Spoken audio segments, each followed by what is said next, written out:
This podcast is sponsored by DeLupa. DeLupa was founded by a former hedge fund analyst. He didn't have a tool that he trusted to be 99.9% accurate, that allowed him to pull the updates directly into his existing models, and that had the granularity and KPIs, guidance, and non-GAAP adjustments that he needed. So he built DeLupa. DeLupa is the fastest growing source for public company data, with data available for over 3,000 companies.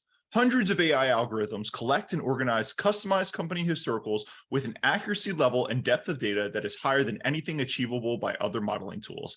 Each data point is audible to the source. DeLupa's Excel plugin is the first to allow you to update your models in your existing format. It's simple and non-invasive. DeLupa's clients are able to cover more opportunities and generate more ideas. No more data errors, no more Excel monkeying, just the fundamentals. See why equity investors are switching to DeLupa. Visit delupa.com/YAVP. That's DeLupa, DALOOPA.com/YAVP to learn more.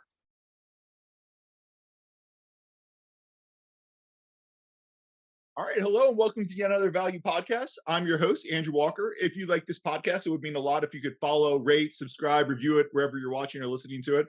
With me today, I'm happy to have my friend and the founder of Ranger Capital, Chris DeMuth. Chris, how's it going? It's going great, Andrew. Thanks for having me on again. Thanks for coming on for the monthly appearance. Let me start this podcast the way I do every podcast. First, a disclaimer to remind everyone, nothing on this podcast is investing advice. That's always true, but probably particularly true today since we're going to go through probably 3, 4, 5, 6, 100 bunch of stocks and situations. So, everybody should just remember, please do your own work. Nothing on here is investing advice. Consult a financial advisor. And yeah, that out the way. Look, it is February 2023, the shortest month of the year, but I almost feel like it's the most exciting month in terms of number of events and just weird things happening in quite some time. So I've got a list of tons of topics. People are lobbing in a bunch of questions. We can start wherever you want to start, or I can just start walking down my list. Fire away. Okay, let's start. So I guess the most topical thing, and maybe this is most topical because it's breaking like as we speak, but we've talked a few times on this podcast about TGNA and Standard General. So Standard General is a concentrated hedge fund. They do buy out companies. Almost a year ago to the day, they announced a deal to buy TGNA. On Friday afternoon, kind of, after the close, 1 minute after the close, the FCC put out a press release that said, hey, we have serious concerns about this deal. We're the last regulator. We're not going to approve this deal. We think it's against the public interest. And in general, when the FCC says we're not going to approve it, the deal is dead. In this case, Standard today, as we're talking, we're talking Monday, February 27th, Standard came out, put out a press release that said, we have huge issues with what with everything they've said. We're going to try and pursue this deal. We're going to try and find a way to get it to close. So we're just completely out into unprecedented territory as far as I know here. So I'll just pause there. I've got some thoughts, but I'll just pause there. Like, what's your overall thoughts of what's happening here? What's your overall thoughts on the go forward path? Everything. There are a half dozen things about last week at the FCC that were unprecedented. The most formulaic thing to say is that this kills deals. It's historically a death sentence for M&A. Deals cannot operate quickly enough to get through an FCC procedure like this. And in this case, it very explicitly would go well beyond the walk date. But it would kill the deal historically. It's also unprecedented to have this come out from the Media Bureau without a separate vote from the FCC commissioners. It's also unprecedented generally thematically to have such a partisan FCC. Historically, I think DOJ, FTC, FCC in Washington, a city that can be driven by parties and ideology, had a little bit more guardrails around those agencies. If you have 5 people, you have to kind of work together, or in many cases, sometimes only 4 at a time.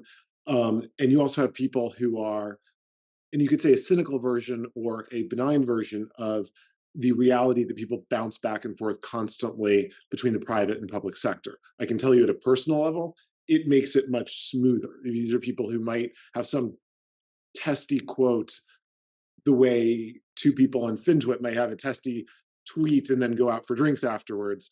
These are all generally social friends and very frequently somebody who's interviewing you for a partnership at a big private law firm in a year, and everybody kind of treats each other with that attitude. So this has kind of gone off the rails in terms of how people are behaving, super aggressive, weaponized, and the fact that the buyer was this caught off guard, you could come up with a benign or an ominous version of that. The benign version is there's a lot left to do. The ominous version is they've been interacting with staff a long time, and if staff does not believe these people, does not trust them, it doesn't have any curiosity about the things they might offer, that's pretty bleak. It doesn't look to me like anybody's named issues that are solvable either through politics or through either legally or politically solvable. So it looks kind of dead-ish. Um, Fairly conventional thought, probably a correct thought in this case. It's interesting to me that the buyers are still charging away at least now. Now they still have duties under the contract until the walk date, so you want to be a little careful because if things bust apart, they can become contentious between a buyer and a seller. So you might want to kind of put in the kind of effort at this point. So that was great. And we throw out a lot of things here. So I just want to go into a couple of things you said, because I think I've been working with you for 7 years, and I don't consider myself a particular regulatory expert, but I've certainly, like, through osmosis, picked up a lot of these things. But I do think, like, even for me, who's been working with you for 7 years, you hear this stuff and you're like, oh, that's weird. Like, okay, it's a break, but you don't understand why. Because I get inbounds all the time, and they're like, hey, this is this seems fine under, like, this isn't antitrust. Why can't this deal go through in court? And you say, oh, well, this is dealing with media, FCC, this is licensing and stuff. The DOJ actually already approved this deal. This is not antitrust. This is completely different standards. So I just want to walk through a couple of different questions that might be popping in people's mind. And let's start with the simplest one. Duties under the contract until the walk date, right? The walk date is about May 22nd, 2023 at this point. I think this is a simple one. Yes, Standard has duties, but I do think, like, by putting out this press release and going after it, I think they're showing they actually want to close this deal, because traditionally I've seen, like, if Tegna and Standard both saw this was going to ALJ and there was no shot of winning, they would both kind of just shake their hands and say, all right, let's call it off at this point. Do you have any disagreements there? That's just a simple start. Well, to the extent that the buyer really wants to do the deal, that really demotes the significance of the walk date, full stop, right? Exactly. Yes. The target should absolutely want to continue. I mean, the target, if you look at comps, you look at the market, you look at the results they've put out, this is a very good price for the target. And if Standard General wants to do this, they sure should. Um, That was another question I've just had in my mind this entire time. Whenever someone would bring Tegna up, I would say, yeah, okay, it was always like, it was at 20, 24 if it goes through, 16 if it breaks was like the rough math. So mhm, 50-50 ish is how I thought the market price. mhm. Whenever someone bring it up, I'd always be like, okay, I get that. And I'm with you. I kind of thought that the FCC would ultimately approve this, but I'd always look and be like, why does Standard want to keep extending this contract? Why are they so keen to do this deal? They announced it about a year ago. If I look at their comps, uh, Gray GTN is down 45% since the deal was announced. Mhm. SPGI is down 40%. That's Sinclair Broadcast. Nexstar, who is ostensibly in the same industry, but they are so much better run than everyone else. I don't know if you can consider them.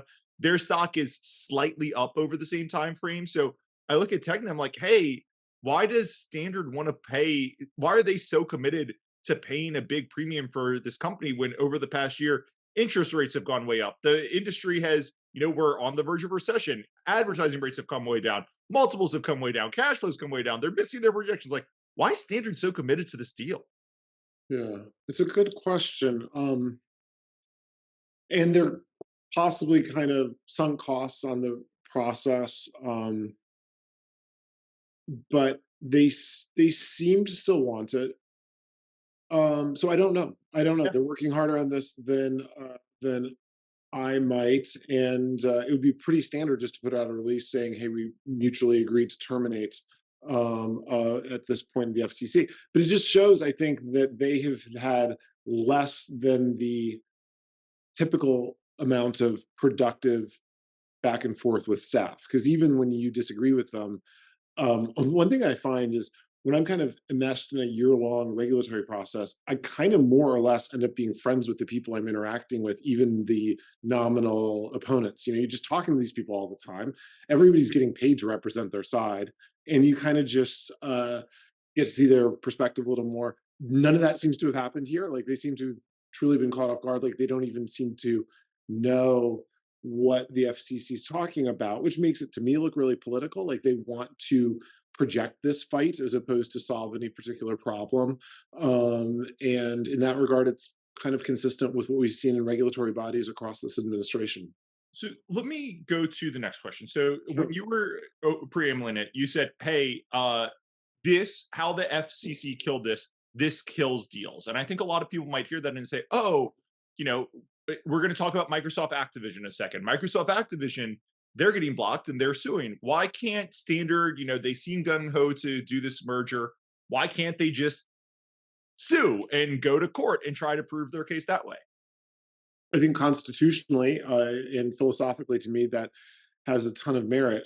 Nowhere in the federal government is there as much broad amorphous discretion as at the FCC, and nowhere has that kind of metastasized farther away from any statutory intent. They can ask for whatever they want, and they can go deep, deep, deep into their own politics, the politics of a given administration, and kind of so frequently when you are talking with staff, you have nothing to do with any telecom act. You have to do with um, DEI or the environment or employment or newsroom policy, anything. And you're kind of at their mercy. And it's a bid and an ask, and you pay the mugger and you settle. And that hasn't, the settle part hasn't happened here, but it's very broad. And so when they say, let's check with us on whether we think this is legit or not, it's, I mean, they, they're aware of the discretion they have, but it's broad, amorphous, almost completely non-falsifiable. And there's a bigger constitutional philosophical stake, but that's not one that any company is well positioned to attack. Yep. And then if I want to talk about the process for how they block this in a second, but let's just talk about, you mentioned they're blocking and the reasons they say they're blocking. And I think the reasons they say, they said, "Hey, this could raise prices for consumers," right? You have a bigger company negotiating because in this case, Tegna's not actually getting bigger, but Apollo Right. is providing some of the financing. So if I remember correctly, they're saying Apollo owns other stations, maybe Apollo and Tegna actually start combining their powers to talk to cable providers to get higher prices, which will then get passed on to consumers. So they're saying higher prices for consumers. A big piece of this was localism, right? They were saying if private equity buys this, this is going to be, even though Standard's not typical private equity, Apollo's involved, there's going to be leverage. They're saying that could result in local people getting fired. And when I was reading this, one of the things that struck me and jumped out at me that, if you just simplify it down, they're saying, "Hey, larger companies can raise fees on MVN, can raise cable fees, Mhm. and private equity fires people. Both of these are against the public interest." Like, if I just read that and I'm a media company, the FCC has just said any deal that comes to us that has private equity backing, debt financing, or that involves two companies getting bigger, there's just no mergers and acquisitions in the space that can pass the FCC under that jurisdiction. Am I wrong, or am I kind of taking that too extreme? No, that's what it sounded like to me. I thought that the nominally antitrust points were pretty thin. It didn't sound like that's where their heart was in. I think that it was a shot across the bow of private equity. We kind of defined private equity and said, haha, this is the scandal that we're against. And I thought, wow, that's you just, I mean, Congress could write a law banning private equity, but some folks that have jobs at the FCC seem like they've kind of taken on themselves to essentially do that. Nowhere is that in their statutory authority, but yeah, they interpret broadly, both politically and legally, and this is what they want to do with that. So I was just very I was just very surprised by that. I've never seen some of these things. And again, the FCC, they can bring the public interest into play. That is technically within their purview. But it just looked to me, if I was reading this and I was a private equity firm thinking about buying someone, or I was a strategic company thinking about buying a competitor, I would just have to put that and say, no, the FCC can block this unilaterally. And it just seems like they don't want mergers. They don't want anything that could result in any firing. Like, it did seem a little extreme to me. Let me walk through.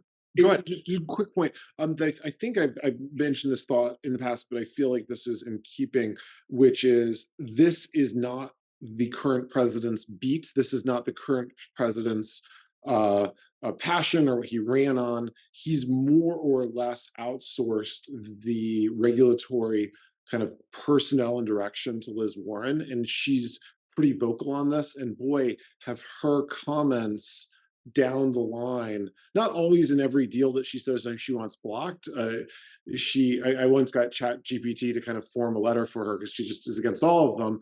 You can kind of do this reflexively, but if you listen to her philosophy on capitalism, M&A, companies, and so forth, I mean, she's put her people in the top slots of each of these regulatory bodies, and their decisions have philosophically been very consistent with hers, much more in keeping to Liz Warren than historically Joe Biden, who's just busy with other things at the moment. Let's see. Just the other thing I wanted to ask about. So you mentioned in your when you were talking about this, traditionally the FCC goes to the full commission. In Mhm. this case, the FCC used a bureau order.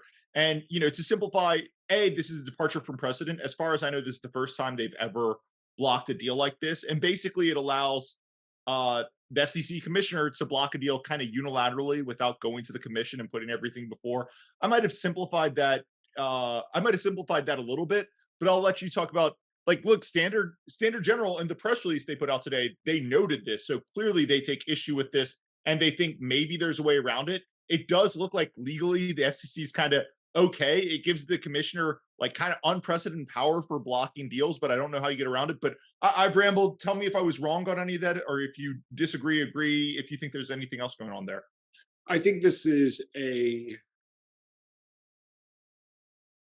powerful enunciation of the chairman's power. And chairman has Republicans to deal with on the commission, which even if they can't outvote the Democrats, they can make statements. They can kind of be revealing and make it politically, make it into two-way conversation. But I think that if you look at the people running the media bureau, these are really the chairman's people, and that they're completely aligned. So I don't think the deal gets done if you bring it to the commission, but I don't think that the Democrats want 2-2 votes. Incidentally, there's a difference between license transfers and antitrust suits, in that you need a majority for antitrust suits, or and if it's 2-2, it can actually even threaten settlements. You can actually get a deal done as is if you can't Yep. agree to this, but you need but you need an affirmative majority for the transfer, right? So I don't really see what the company in this particular case has to gain. I'm virtually certain, like 99% certain, that this is not a rogue bureau against the interests of the chairman. I think that'd be the least plausible explanation. But I think it's just carving out. It's just removing the role for any opposition, and when I say opposition, I mean even like statements attacking it. Um, so it's the most conceivably unilateral, farthest from statutory intent, least due process, least rule of law way of doing something, to just kill something you want killed.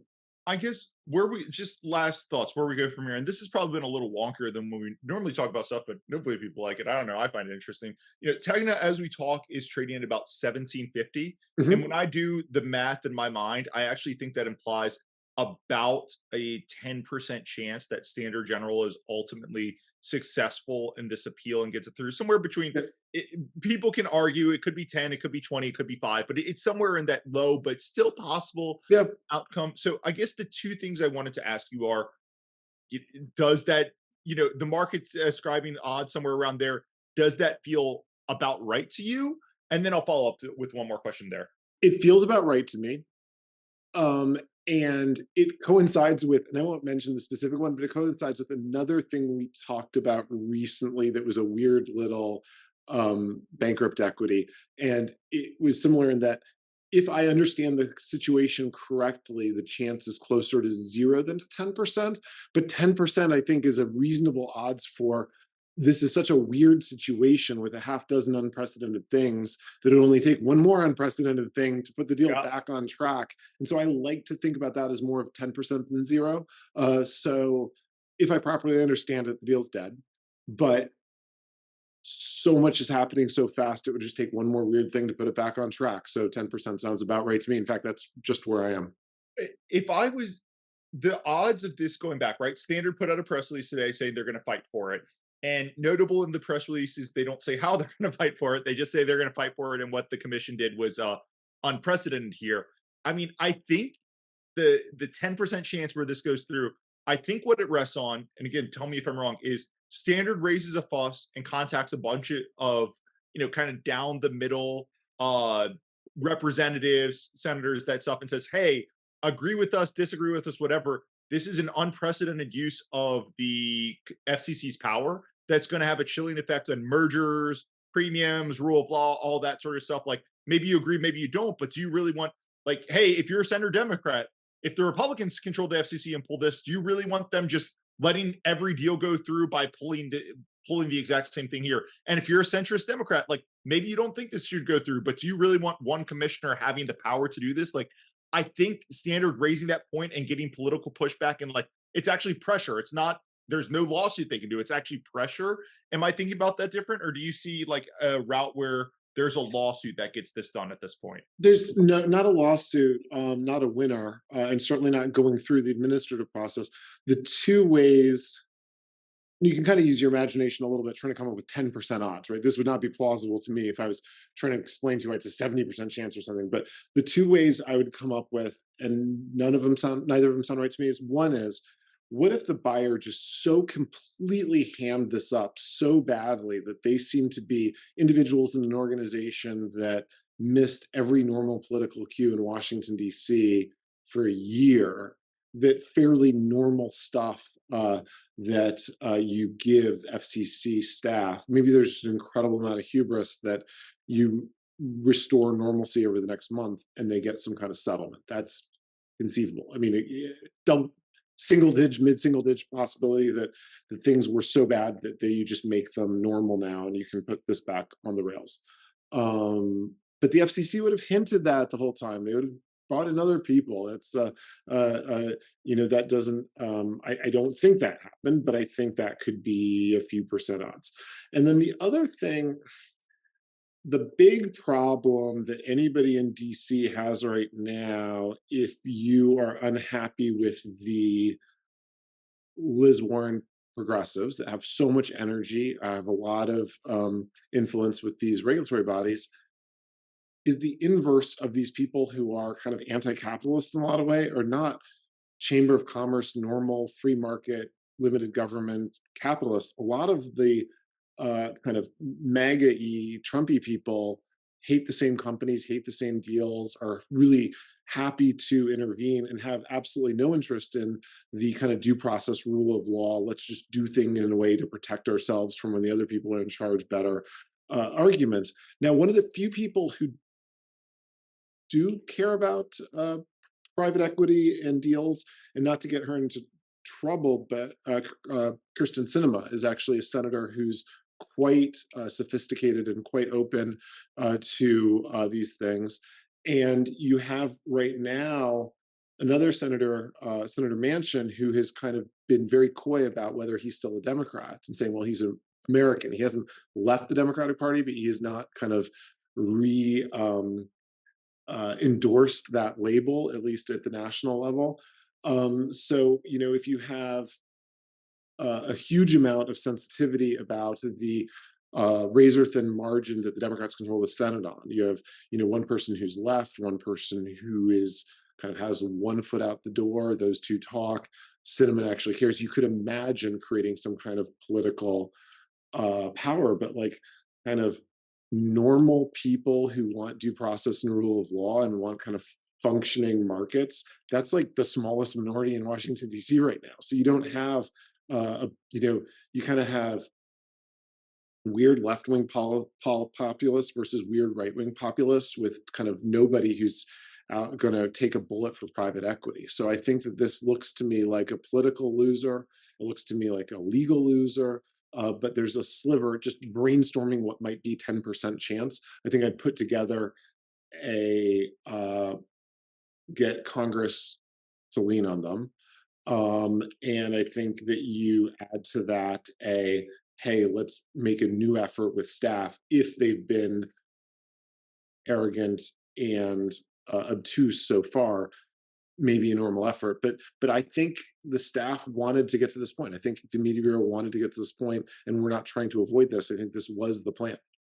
It did not just reading some of the fines. I can't claim to have read everything here, but reading some of it did not appear to me that Standard was. It's possible they were being obtuse, but it appeared they were making normal concessions. Everything, but I think we need to move on to the next one. But it's just funny as we're talking about how the FCC has maybe gone a little bit out there as we're talking.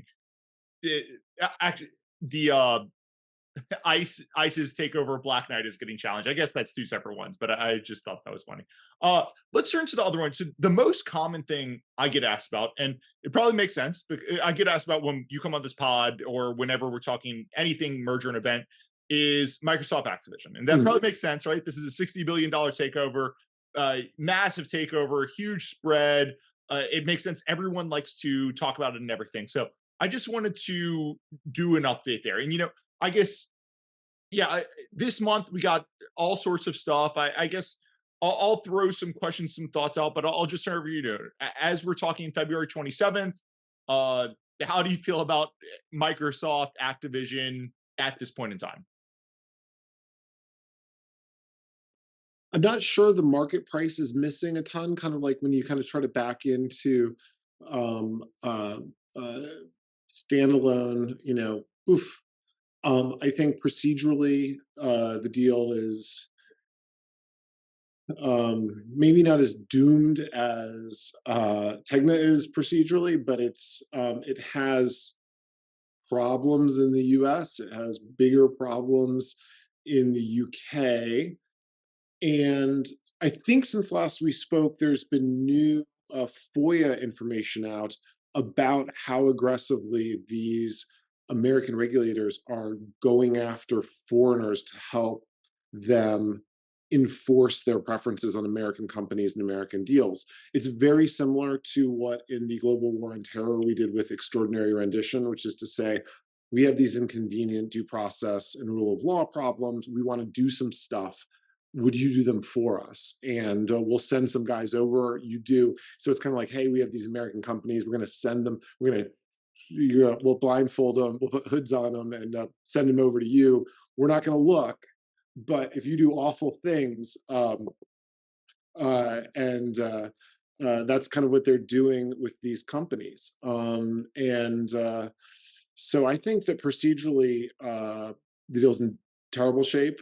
I think that it's a little tricky to see where it would trade without it. I think it's probably trading largely broken. I mean, I think it trades down the day and the week that it breaks, but I don't think, I think it's in kind of this kind of no man's land at this point.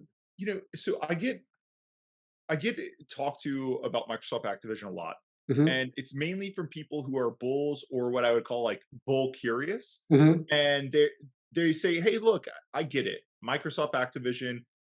My issue, and we can go through them. I always say I don't really know how UK CMA goes, right? Like I don't see a path to resolving there if they decide to block. I would feel great about Microsoft winning in court. I see no antitrust reasons Microsoft couldn't buy this, but similar to what we were just talking about with Tegna, like UK CMA has some pretty interesting powers, and Microsoft is not going to close Activision and like, divest all of their UK division or something to get this done, right? That's not going to happen. So I don't know the path with CMA. And then a lot of the bulls will come out and say, "Oh, okay, that's fine." But I feel like we're buying Activision for and getting the merger for free, right? And like the simple math is peers trade for 18 to 20 times EPS. Uh, that multiple on Activision would basically get you to today's share price. Then you throw in they've got like 8 to 10 billion of net cash, plus they'll get another couple billion from the Microsoft break fee. That's like $15 per share of net cash for free. So they're like, look, my downside on a fundamental basis seems higher than today's share price, and if I get the deal, I get more than today's share price. So they're like, "Yeah, aren't I free rolling?"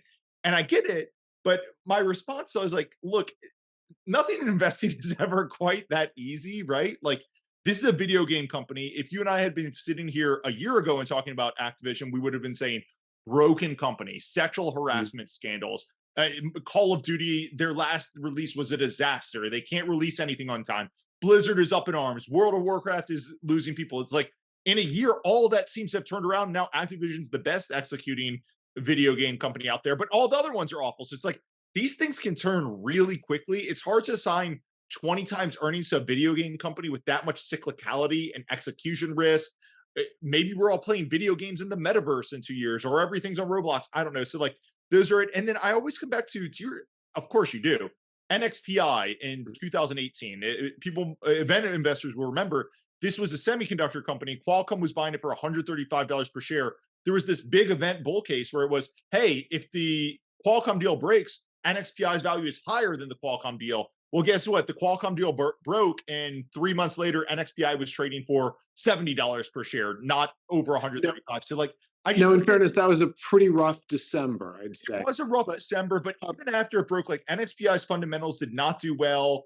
It was a rough market, but it could be a rough market when Activision emerges. sure. So I just remember that precedent. I'm just a little scared. I'm rambling. I'll turn it over to you, but yeah, that's kind of where I get scared with this one. Handing over shares from ARBs to fundamental owners tends to be a really sloppy process. You can, especially in a generally bearish market, you can, bad news is bad news. You can buy later lower. I've never felt the need to kind of step ahead of this on a potential broken deal, and it looks potentially breaking. I really like how Microsoft has handled everything so far. They have some great executives who I find wholly compelling. Activision, separately from the Microsoft effort, has some really feisty kind of comms people who have just been like laying into this in a way that lawyers don't normally let you, and that's been kind of fun. So I like the people on both sides here of this deal. I think they expected a big fight. Like they were not. I mean, whether Standard General and Tegna were caught off guard, Microsoft and Activision have not been caught off guard. I think that they thought, this is about where we could be, which also shows they really want to do this deal. And I find them wholly compelling and economically plausible that what they want to do this deal for is not any of the conspiracy theories that their competitors have whispered in the ear of the regulators. But it really comes down to Sony and Nintendo and other players. There's this little glimmer that you could settle on, which is I don't think Microsoft's going to do anything structural. I don't think the regulators want to do anything they call behavioral. I would put everything that's contractual within the behavioral category. But the CMA sometimes makes that just rhetorical distinction between behavioral fixes and contractual fixes. And so, which I don't, so I don't, but just kind of thinking about it, if the competitors really wanted to grab the best possible deal and not just kill this, hey Penny, look at it right behind you. She just Uh, got groomed actually for people on the video. I'll give you. so It's only for people on video, but um oh, that's gonna make no sense to people listening on audio. Cute dog just walked into the camera. Sorry guys. But uh so if you could take out the competitor opposition, you'd also got the case on the US side in terms of witnesses. That would help quite a lot. I assume they're just trying to kill the deal. They're just trying to hurt a competitor. But I think you're dealing with a very competitive market, so there's competitors there to complain about it, and you're dealing with a restraint of well-functioning markets with collusion between regulators to kill this. And the kind of tawdry process of Americans using foreign regulators to kill a review that, even though they're largely worldwide markets, the American regulators aren't in. If this was a private entity, the US government you could bring an antitrust case against them and a tortious interference case against them, because they, they are totally disrupting a review that they're not a party in Europe, and they're kind of colluding and I think hurting the market and making it a lot less dynamic than it would be otherwise. But it really comes down to the competitors. They probably are pretty happy with what they're accomplishing. I read it at face value, but if they wanted to take the best possible deal they could get, they might get a better deal for themselves in a settlement. You know, just so when you say competitors, the competitors, Nintendo's already got, I believe, a 10-year commitment from Microsoft to put Mhm. pretty much everything. And that's actually a good deal from them because I think a lot of the previous Call of Duties and stuff haven't been on. If you're a gaming person, the Nintendo system, the Switch, is a lot lower powered than Xboxes and PlayStation. So I think Activision generally doesn't release on Switch, or they release lower powered games. So Mhm. Activision promised, hey, we're going to release our stuff on Switch, and it's going to be about the same as everywhere else. I think that's actually a pretty nice win for Nintendo, especially because people buy Nintendo for Zelda and Mario, not for Call of Duty, right? Mhm. But I think the real thing is Sony here. So I guess the two questions, I want to go through everything that the regulators have against Microsoft, but I guess the question is, like, what is Sony playing for here, right? Is it just, hey, we don't want Microsoft to own Activision? Or is there something, is there some give Microsoft can, right? Like, I don't think Microsoft can give them a pile of money. They can't say, hey, here's $2 billion to go away and stop complaining. But is there a give that Microsoft actually can? Because they've already offered Sony, I think, 10 years of exclusive, or 10 years of game access as well. So what else can Microsoft really offer Sony? They've said they're not going to do it permanently, and that wouldn't even be really an appropriate thing to offer. And when they say that, that sounds wholly reasonable to me. And I think they've sound sort of a little bit at their wits' end, because I think they've kind of thrown things against the wall, trying to not negotiate against themselves. I don't believe they've had an ask from Sony. I think they've had concrete bids, and have been fairly open about discussing that. So I don't know. I don't think Microsoft knows. If you're rational and self-seeking and profit motivated, you should always have an ask for everything, including how to fix this deal. Um, Let me go through. So I think the governments, and there's overlaps in all of them, but let me just go through. I read through the overview of everything the governments are asking or complaining about to Microsoft here. Let me just go through them with you and see mhm, what you think, or if there's a solution. I mean, the first problem that governments have with this deal is they say, hey, Microsoft could withhold Activision's games from rivals, right? So they're not going to release Call of Duty on Sony on the PlayStation. They're not going to release it on the Switch. I think that's been pretty much solved. We can talk about the commitment issue here, but I think that's been pretty much solved. But what do you think about what governments are saying there?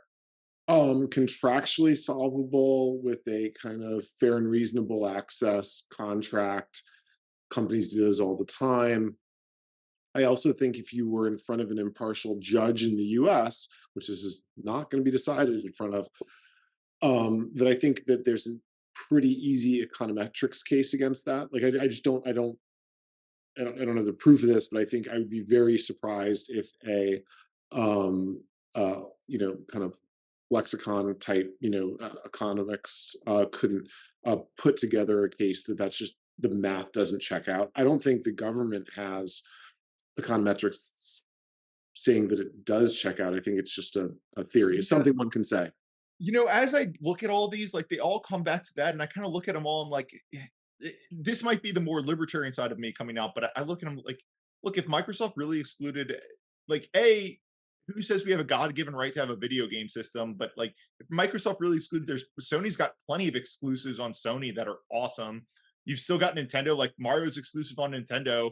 I'd love it if Mario was everywhere, but nobody's been able to get Nintendo to open up Mario. Like, I don't know. It just seems crazy. I think it's absurd. I think it's absurd on a couple grounds. One is these companies routinely fail their customer in some ways, and they look to me just like vicious competitors who do absolutely anything to beat their rivals and to beg for the happiness of their customers, right? Like they make successes and failures all the time.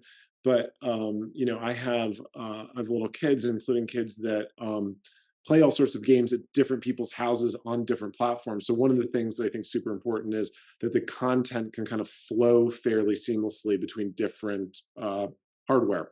And I think you would alienate these kids if like one person's house, then like this company kind of made it really hard to operate. Like I think that reputational issue would be really big. Number one. Number two, it's just not feasible to me to say that when you create content, I mean, if you made a painting, halfway through a painting, you're a monopolist who's monopolizing that one thing. It just seems to be this like, stupid idea that it's not part of our like society's infrastructure. It's this thing that wouldn't exist other than you making it. It seems like you deciding where it goes kind of seems Yeah, like just that's always rational. It's like you're always monopolizing everything with a narrow enough definition that you made, that we wouldn't have any of it without you having made it. So it just seems like a dumb point. that's always why I think the history of anything intellectual property when it goes in front of antitrust, it basically gets destroyed in court, right? Because there's so much competition for entertainment. It's like, look, if Microsoft had built Call of Duty internally, Sony, I think God of War is a really popular Sony franchise. They built that completely internally. Nobody's got a problem with them having God of War exclusive for PlayStation. What's the difference between that and Microsoft going out and buying Call of Duty or something? Like it's just one of the reasons. Again, Nintendo owns Mario, and I haven't seen any like calls from the DOJ for Nintendo to make Mario open access and allow everyone to get Mario games. Like it just seems crazy to me. Anyway, there are two. We probably look. We talk about Microsoft Activision every pod because again, it's the largest spread out there. Everybody wants to know. We always get questions on it, but there might not be any updates on that in March. We'll see. The next date is, I think, CMA reports due April 26th. There are two smaller special situations out there that I think a lot of people ask about, that I think you and I are looking at, that I thought it might be worth talking about. The first one of those is AMC 8. Mhm. This is like just today we got news that it appears the AMC 8 vote is going to happen March 14th, but then the results of the vote, like they'll get tallied. But if it's yes, it appears there's going to be a preliminary injunction hearing on April 27th that's going to kind of determine if that vote actually matters or not. But yeah, I'll just turn it over to you. Like, what do you think is going on with the AMC 8 situation? I think they will hold the vote, and I think the vote will pass, and I think it will be helpful for the company to actually have the vote in hand with whatever happens after that. They'll have established this representation, and the delay is a huge problem. It's a situation where, having read the case point by point, it seemed plausible, but barely. It's interesting that the companies agreed to this solution versus fighting out over a TRO, which I thought had a decent shot of getting rejected and then we'd be done with it.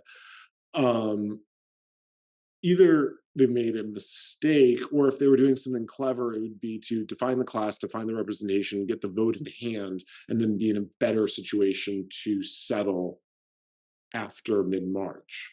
I've never And you could go back to the representation and the shareholders and say, this thing's worthless otherwise. This is like, my analogy is like, if there was a fireman and he knocked down your door with an axe, but the house was on fire and going to burn down, would you sue him for wrecking the door? Like, the counterfactual is that it would be even more wrecked.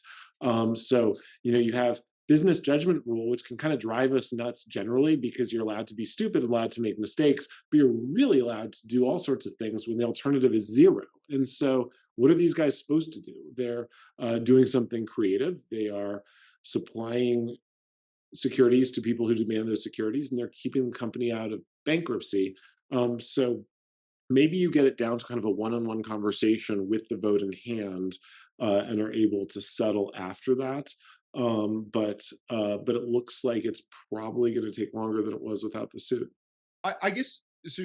Two questions. Sir. The first is I've got some theories on why they would agree to, the TRO hearing on April 27th and just hold the vote on March 14th. But ignoring that, I can't remember too many times where you've had a lawsuit and the companies have gone and settled and said, "Hey, we'll just have the vote 6 weeks ahead of when we'll decide the lawsuit, right? So we'll have the votes, we'll know the results of the vote, and then we'll have the lawsuit 6 weeks after to decide if the votes matter or not, right? Like most of the situations I've seen that are kind of analogous to this, they would just delay the special Mhm. meeting and then they'd have the lawsuit, or they would have, as you said, they would have had the hearing on what was it? It was like March 10th or whatever.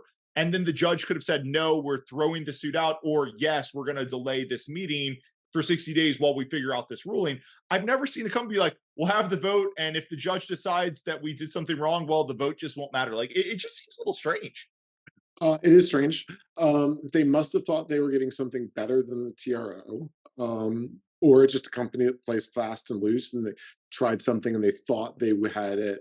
They were caught dead to rights, and that they would have a TRO, so it was neutral. But they must have thought they were getting something better than neutral. I think it's just that you go back after the vote because there's no delay until after that. This suit is then what's querying the process. Maybe even if you look at the mark to market security prices on that day, it's an easier case to make to a shareholder. Say, look, here's the situation immediately, not net present value, not all of the weirdness about the difficulty on the short side to capture the spread with AMC. Say, look, this is what it's costing you immediately. You can fix it immediately. So they might think, if they're doing something at all sophisticated, and I'm not at all convinced that they are, it would be improving negotiating dynamics and simplifying after the vote. So my my skeptical reading is that I think if you read through a lot of the AMC, they don't have a ton of preferred shares left, but I Mhm. think if you read through a lot of the contracts around this, as long as they have the vote, they can start issuing preferred shares again. They don't need to have the deal close, if that makes sense. So I think a skeptic would say AMC is so desperate for financing right now that they could just go have the vote and then they could start issuing preferred shares while waiting on the lawsuit to play out. But even that like strikes me as a. I'm not sure if I've read all the contracts right because AMC at this point is a very very convoluted company. But B, like if they went and issued shares between March 14th and April 27th with this lawsuit out there, and then the lawsuit won or lost or whatever it was, like I would think maybe they don't care because they're bankrupt, but I would think they would have some trouble. I would think the banks that offered those securities would be in trouble. Like it just yes, I know they can kind of caveat all sales every which way, but I think that would raise a lot of issues. I don't know. I'm being very speculative and kind of spitballing a little bit That here. that could be part of the negotiation, though, with the plaintiff Yeah. to Though, not do that. with the plaintiff, like, it does strike me as it would be pretty good taxes from AMC to go hold the vote and then go to the plaintiff and say, vote's done. We've got this approved. We're going to beat you in court. What would it take for you to walk away? And But if I was how anyone many else, props do you want me to issue while we're having this conversation? but if I was anyone else who was in the plaintiff's group, I'd be like, hey, that's preferential treatment. But, I just don't know. And then I guess the other thing it comes back to is yeah, I don't even know. The other thing comes back to, as you said, reading the lawsuit, you read through the lawsuit and you're like, I mean, AMC issued 8 shares to the AMC shareholders. The whole lawsuit presumes that the AMC shareholders were disadvantaged. And as you said, if they don't issue these 8 shares and they don't raise the equity capital, the whole thing's a zero. So it's kind of like they gave the shareholders the shares and they issued more. I'm not sure how AMC shareholders were harmed. The company didn't go bankrupt and they got the 8 shares. Like, where was the harm there?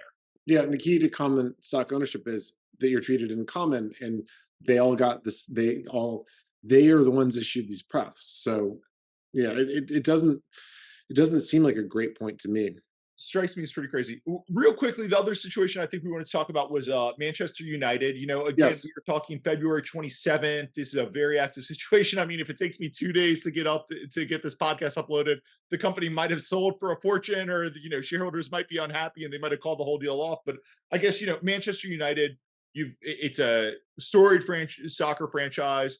You've got a controlling shareholder group who's not super liked by fans. I think it would be fair to say you've got two bidders in there. The Qataris allegedly bid 4.5 or $5 billion. You've got the market is very skeptical. Is this sale going to happen? Are the Glazers going to take minority capitals to retain control? Is somebody only going to buy the majority controlling shares, leave minorities out there? I guess I just wanted to turn it over to you and see kind of what you were thinking these days. It's hard to think about this as a kind of a traditional value investment, kind of using some kind of market metrics for what it's worth as a standalone and what somebody might want to pay. It's different than that. I'm trying to think of the last one that was analogous. I think that it's a $5 or $6 billion toy, and if you are wealthy enough to buy something like this, it's hard to care about something that is a full order of magnitude or beneath the kind of marginal thing that you're able to buy that your peers can't. And that's sports teams. People love owning them. And if you think about just the supply and demand of sports teams, it's been incredibly valuable. It's what these people want. It is what they can marginally afford. It has all sorts of tax shenanigans and benefits. It is one of the situations where a very wealthy private party has the best leverage against all types of government, revenue authorities, but also kind of you can get all sorts of good deals when you own a sports team, all sorts of social benefits and all sorts of benefits if you come from an autocratic routine and you can get out. If your jet makes it out of the airspace, you still are left with this valuable asset in the first world. So it's kind of kiting and tax shenanigans and social cachet and what people care about at that rarefied sliver of society. You can buy whatever plane you want, so nobody really cares about your $100 million plane if your peers all can buy the same one. But maybe just you get not only because of the cost, but also because of the nuance to kind of winning these things. And not only is it just the supply and demand in terms of the numbers of the teams and numbers of multi-billionaires, but they just don't come up that much. So, I think whenever I'm thinking about a purchase decision, is try to say no to all the obvious no's and yes to all the obvious yeses. And then all of my close calls are to the most reversible decisions. So that's usually saying no to something, but putting in a good bid on every contiguous property to land I always already own is something I just do formulaically. Like my next door neighbor's house goes on the market, put in a bid. Why? Because it's easier to change my mind. I just want to be in the situation where I give my future self the most options. And in this case, if you ever want to do it, you got to do it now because somebody might hold on to this thing for the next 25 years or 50 years or forever. I've used this analogy a lot, but like as you said, with trophy properties, they come up once. Man U, one of the bidders here, Jim Ratcliffe, is apparently a lifelong Man U fan. Hmm. I know soccer less than basketball, but if you're a Knicks fan, and the Knicks come for sale, right? The last time the Knicks were for sale were in the late 80s, early 90s, right? You get one shot to buy the Knicks. And yes, you can start building out business cases for buying sports franchises and stuff, but ultimately it comes down to, if you had $20 billion and you're a lifelong fan of the Knicks, your dream has always been to own the Knicks. If Forbes says they're worth 7 and you spend 10 or 12 or 8, like what do Hmm. you care when you're achieving your lifelong dream? And if you're a 20 billionaire in New York, you are an important person. There's no doubt about that. But people probably don't know who you are. Maybe 20 billion is getting up there. But James Dolan, people know who he is. People hate him, but people know who he is because he owns the Knicks. Like this is your. Not only are you spending money to achieve your lifelong dream, and the Qataris case, like I think there's been a lot of evidence. If you buy sports franchises, you can really, I think people call it sports washing these days. You can sports wash your reputation by owning sports franchises. you get more famous, sports wash your reputation. Politicians have to deal with you because you control Manchester United. You've got this built-in base, like there are you can build a business case for it, but there are a lot of non-business things that would never be in a spreadsheet that do come up when you control one of these Mhm. teams that have to go into play. And again, you've only got one shot at it. So I don't know, I think right now the share price it ran from 13 to ultimately 25 on the Glazers announcing strategic alternatives. And as we started getting info of bids coming in, and now it's down to about 20 as people have gotten skeptical. Like, how do you think this ultimately will play out? And then what else are you going to spend $5 or $6 billion on? You could buy an aircraft carrier. I mean, there's not that many things in that. Yeah, the Qataris could, because I guess they're a nation. But if Sir Jim Ratcliffe went out and bought an aircraft carrier, I think a couple of governments might have a problem with that one. I mean, maybe it seems like a good idea at the time, but then the next day you wake up, you're trying to explain to your wife that you bought this thing. You need to find a place to park it. There's all sorts of trouble with it. Um, uh, I'm very skeptical of press during auctions with multiple bidders. I think most press is motivated and leaked, and people buying want to pay less, people selling want to get paid more. And if there's really two at this point, I think it'd be a much more dynamic situation where there are three. Um, Decently likely that the bidders are communicating, if not colluding. And so I would want to make clear, like normally you would say things to push down the price if you were bidding and push up the price if you were selling. But if I was selling, I would want it out there. We might not sell at all. We might do a different arrangement, because if I said, hey, I'm going to take the high bid, but definitely between the one of two of you, that could lead to a bad outcome for the seller, right? In terms of coordination or communication, or them splitting it, putting on some guardrails in terms of avoiding the bonanza scenario, which I think is still possible. It doesn't look like it today that we're going to get it, of somebody just paying much, much too much. Uh, Sometimes when there's, I don't know if you remember the Belmont auction, there was like 150 bidders or something, like just like every rich person, every, the got kind of enthused by that. Again, it was not sports teams, but it was, hotels and stuff that rich people care about socially and separately from the economic value. And it kind of was a pretty great, pretty lively process. So we could have some motivated press out today, even though it's pushing down the price. It could be from the seller side, but I'm just skeptical of almost everything I hear at this point, because there's so few players, their interests are so clear, and they've got to be talking to press about this. So it Yeah, could be legit, but could be not. I've talked to a lot of event people about this, and I think everybody, I hear some people who are just really distraught. I'm not sure if that's Yeah. because they wrote it from 25 to 20, or if they're actually like really analyzing the situation. I've heard some people a bit like the things I keep coming back to are the Glazers did announce a strategic alternatives process, right? So I Mhm. do think they were serious about selling it. On the negative side, I think they wanted to sell this because they have to put like 1.5 billion into upgrading ManU Stadium, and a lot of the reporting has indicated there is financing for them to do that. They don't have to put that money themselves. So maybe they wanted to avoid that 1.5. They found the financing. They're like, look, we love being some of the most hated people in England because fans do not like the Glazers. We love being some of the most hated people in England. We'd love to raise more financing and do this. I mean, 100% possible, especially if they think Man U will double in value over the next 3 years or something, right? Look at the path of sports teams. It's not unquestionable that could happen. But the other thing I keep coming back to is, as you said, like you get one chance to buy this. What else are you going to do this? You sports wash your reputation. A lot of this seems like it could be leaks from the Glazers saying, hey, if you wanted to buy this, we have other alternatives. Even if there is not three people to drive the bidding crazy, like you don't hit our number, we're going to walk. And I keep thinking, like, again, the one shot to do this, what is 5.5 versus $5 billion to the Qataris? I don't know. Like, I don't want to write checks for other people, but it does seem like a lot of this is the Glazers in the press saying, we'll pull this trigger. We'll keep it if you don't hit our price. And I just keep thinking, every time I've seen one of these guys go for sale, the price tends to get hit and it does tend to get bid. And maybe I'm focusing too much on basketball, where over the past 4 years, there have been a lot of teams where The seller says, I'm reluctant to sell, but I'm putting the team up for sale. And then 3 months later, they said, we got the big check. Let's do this thing. We're going to, we're buying our aircraft carrier. So I don't know. Any last thoughts from you on this? The only thing that matters is what the Glazers want and what the couple bidders want. And if they qualitatively want to do something, it's not going to come down to dollars or cents in the margin.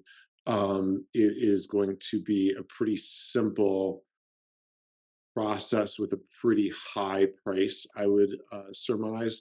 And it's going to be kind of in a chunkier, cruder increment than if you reduce several zeros. If you take the scale down to mere multimillionaires who kind of have a little bit more normal upside and downside, a little bit less self-indulgent. So I think it's gonna be a self-indulgent process.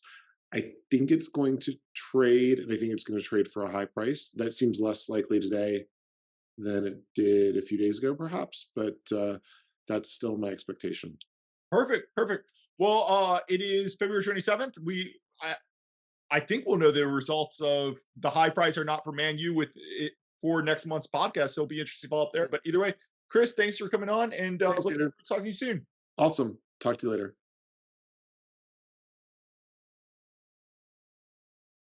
A quick disclaimer: nothing on this podcast should be considered investment advice. Guests or the hosts may have positions in any of the stocks mentioned during this podcast. Please do your own work and consult a financial advisor. Thanks.